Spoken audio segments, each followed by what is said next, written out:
ГСП онлайн. Городские новости сейчас.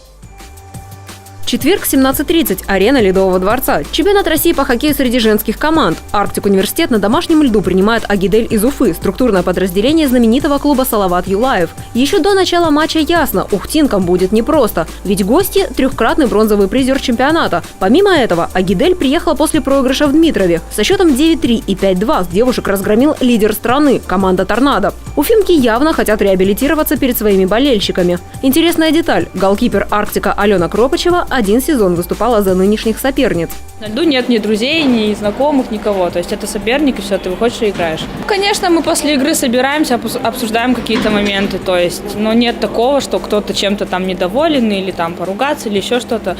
А спокойненько, в спокойной обстановке сидим и обсуждаем это все. То есть это все в порядке вещей.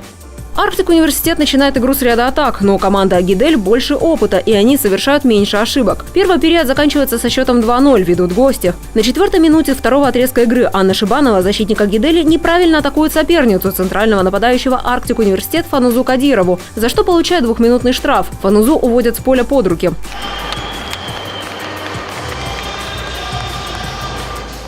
Позже Фануза на радость болельщикам продолжит игру. Размочить счет удается Иеве Петерсона. Но в ответ Агидель забивает еще 2 шайбы. В третьем отрезку игры на табло 4-1 ведет Агидель. Не было такого настроя, как вот предыдущие игры.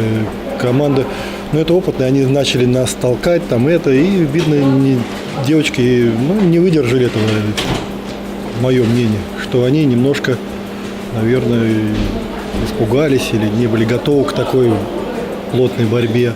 Из-за плохого самочувствия вратаря «Арктик» Алену Кропачеву сменяет Анна Башлыкова. До конца матча ухтинская команда записывает в свой актив еще 1 гол. С передачи Иевы Петерсона и Карины Верховцевой отличилась Фануза Кадирова. Но этого недостаточно. Уфимские хоккеистки забивают еще 3 шайбы. Итоговый счет 7-2. Победу одержала Агидель.